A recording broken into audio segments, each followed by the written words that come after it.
Audio Jungle.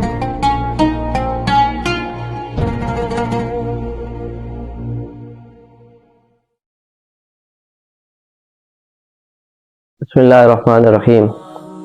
वख़लक़नाकुम अज़वाजा, और हमने तुमको जोड़ा जोड़ा पैदा फरमाया।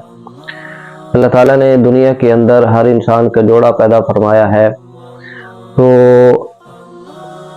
फितरती तौर पर मर्द को औरत की और औरत को मर्द की ज़रूरत होती है। अल्लाह ताला ने दुनिया के लिए हमें भेजा है, दुनिया के अंदर हमने आमाल करने हैं, लेकिन इंसान के अंदर अल्लाह ताला ने ये ख्वाहिश भी रखी है। जैसे इंसान को भूख लगती है तो वो खाने की तरफ जाता है, प्यास लगती है तो पानी की तरफ जाता है। इसी तरह जब उसको नफसानी ख्वाहिशात जो अल्लाह ताला ने इंसान के अंदर रखी हैं वो जब आती हैं, फिर इंसान जो है अपने उस ख्वाहिश को पूरा करने के लिए जाता है। लेकिन इसमें एक बात ये ज़रूरी जो है वो याद रखनी चाहिए कि जिससे हमारी शादी हो रही है, जो हमारा जीवन का ज़िंदगी का सफ़र साथी बनने जा रहा है, तो हमने उसके साथ ज़िंदगी गुजारनी कैसी है।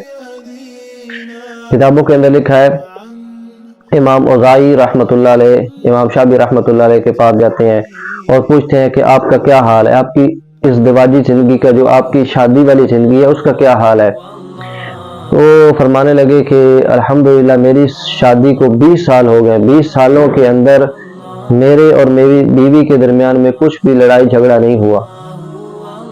तो वो बड़े परेशान हुए, फरमाने लगे ऐसा कैसे हो सकता है। तो कहा कि जब मैं पहली रात अपनी बीवी के पास गया कमरे के अंदर, तो मैंने देखा कि बहुत खूबसूरत अल्लाह ताला ने मुझे बीवी, मेरा हमसफ़र अता किया है।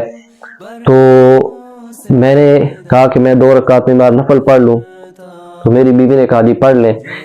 तो मैंने जब सलाम फेरा तो मैंने देखा वो मेरे पीछे खड़े होकर वो भी नमाज पढ़ रही थी। अब सबसे पहला जो तासुर दिया वो नमाज का दिया, और नफल नमाज का दिया। फिर उसके बाद कहते हैं मैंने उससे 2 बातें की।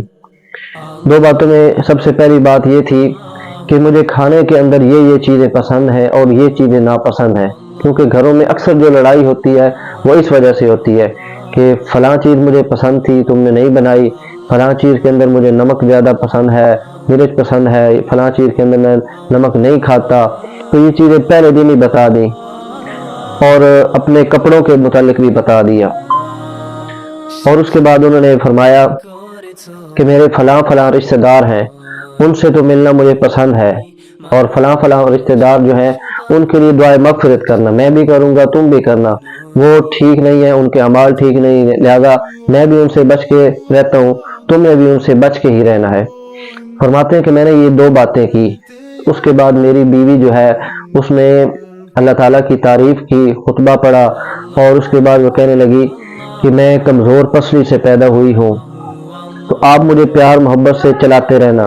जो आपने मुझे ये 2 बातें बता दी हैं तो मैं इंशाल्लाह पूरी ज़िंदगी इस पर अमल करूँगी और मेरी वजह से आपको तकलीफ़ नहीं होगी। तो इसके बाद 20 साल की ज़िंदगी उन्होंने गुजारी, एक दूसरे के साथ वो रहे, लेकिन 20 सालों के अंदर एक दफ़ा भी तलख़ कलामी नहीं हुई, कोई ऐसी बात ही नहीं हुई जिसकी वजह से एक दूसरे को वो ताना देते, कोई तानो तशरीह करते, एक दूसरे पर बातें या कोई जुमले करते, ऐसी बात ही नहीं हुई। क्यों?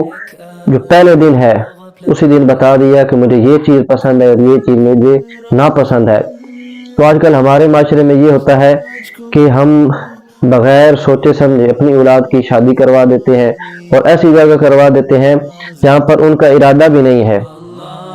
हालांकि जिस तरह बच्ची का हक है कि वो लड़के को एक दफ़ा देख सकती है, लड़का लड़की को एक नज़र देख सकता है, ये गुंजाइश है, इसकी शरीर के अंदर इजाज़त है, लेकिन माँ बाप जो होते हैं वो कहते हैं कि नहीं, सिर्फ हमारी बात मानी जाए। जायज़ तरीके से जो आपके बच्चों की ख्वाहिश है, जहाँ पर वो शादी करना चाहते हैं, तो दीनदारी को देखकर उसके अंदर उनकी शादी करवा देनी चाहिए, इसमें तो कोई मसला ही नहीं है।